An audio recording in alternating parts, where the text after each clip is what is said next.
Good evening, folks. I hope you're well. Some proper comedians actually ask people how they're doing. They'll say things like, "Are you well?" Sometimes they'll say things like, "How are we doing this evening?" Now, I don't do that because I have something that they don't. Not that I'm not interested in how you are, but I have something that they don't. It's called lack of charisma.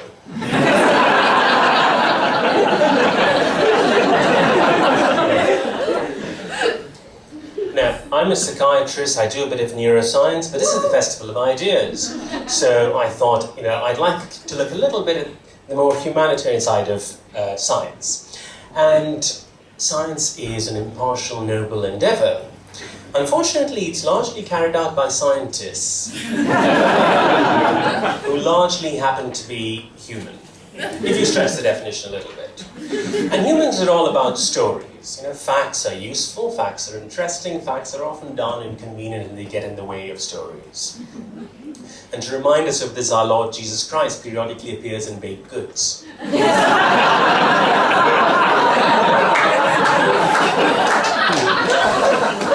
I've done a couple of Bright Clubs before where I've talked about food addiction, and I've given a few talks about this at conferences. It's very weird because it's not what I actually researched, but it's just a set of things that I've written saying, well, hang on a minute.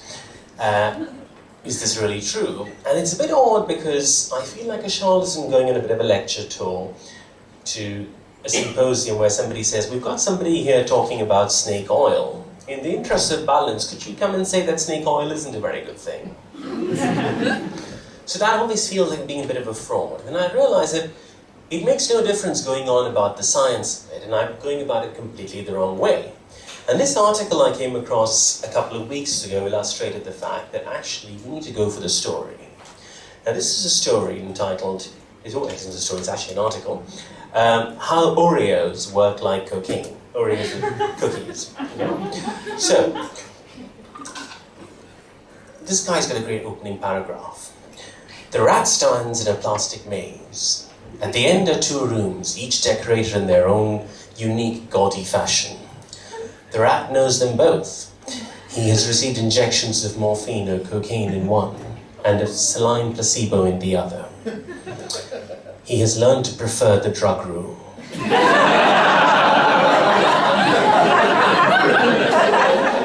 He even chooses to lounge in the drug room after the injection supplies have dried out. It's kind of like how you might hang out at the parking lot outside an old high school, remembering the glory days. Or at the apartment of an ex-lover, befriending the new tenants. Your ex-lover is dead, but it still feels good.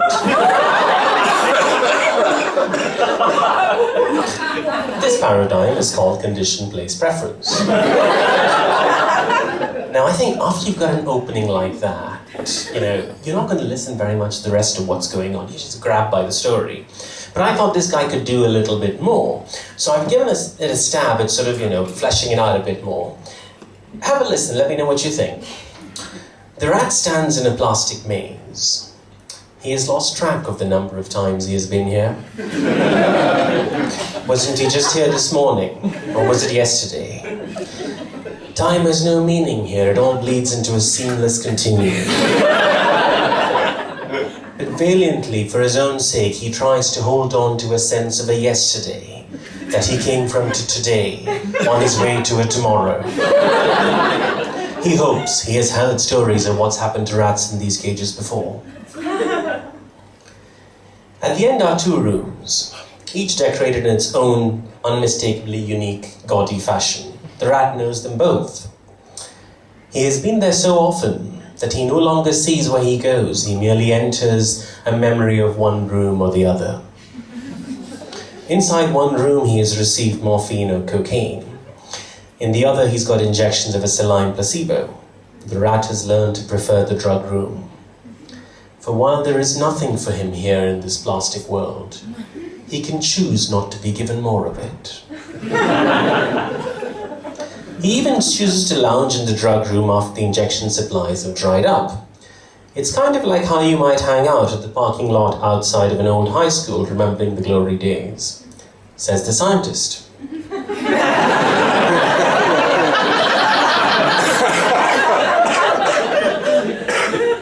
at the apartment of an ex-lover, befriending the new tenants. Your ex-lover is dead, but it still feels good. Did he intend to reveal so much of himself? More than a touch disturbed. Perhaps it is usual among animal neuroscientists to frequent the abodes of recently deceased loved ones, but to take pleasure in the process and to acquaint oneself with the new tenants makes me deeply suspicious of the circumstance of the passing of the previous loved one. So you see, there's more potential here. If I tell you what the upshot of the story is, so this rat has learned to prefer the drug room, the rat has an inbred cousin who's in another cage down the corridor, and he's got rice cakes in one room and Oreos in the other room, and he likes the Oreos. And the scientist has looked at them and said, you know, this guy who likes the Oreos does exactly what that guy who likes the cocaine does. Oreos are like cocaine. Now, in all fairness, I haven't read that paper.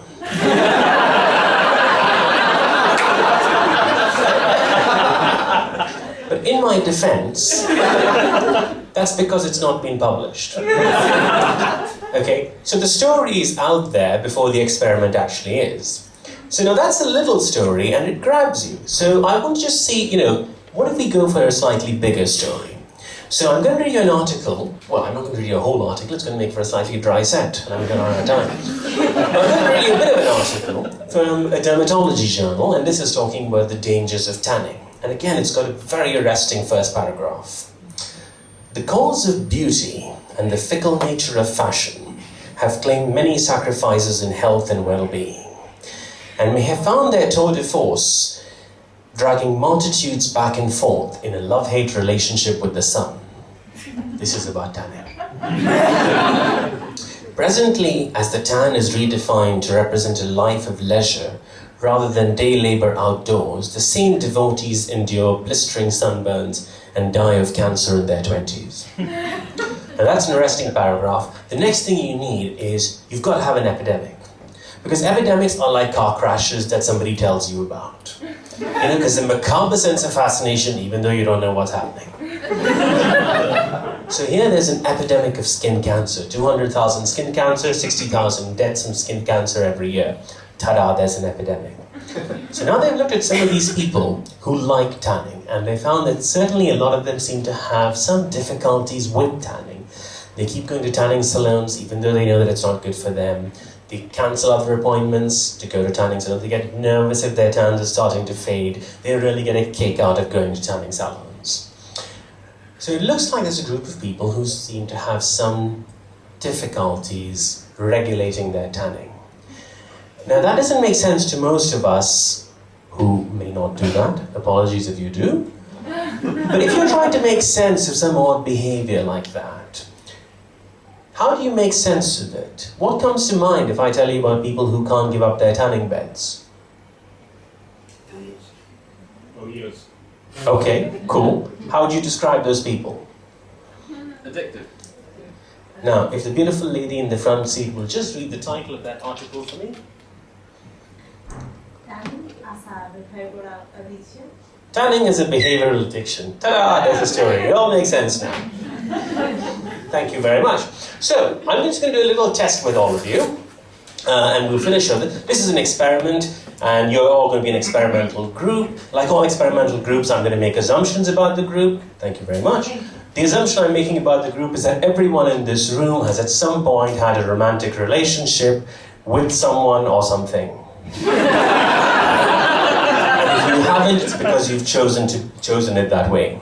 Okay, now, for all of you who've been in a romantic relationship at some point, have you at any point in that relationship felt distracted, out of control, jittery, shaky, been unable to sleep, been unable to eat, had difficulty breathing, felt your heart racing, felt vulnerable? Quick show of hands. Okay, right. Now, officially that means you've all at some point in your life been addicted to love. Those are the original diagnostic criteria from the seminal work of 1986 of Robert Palmer. Now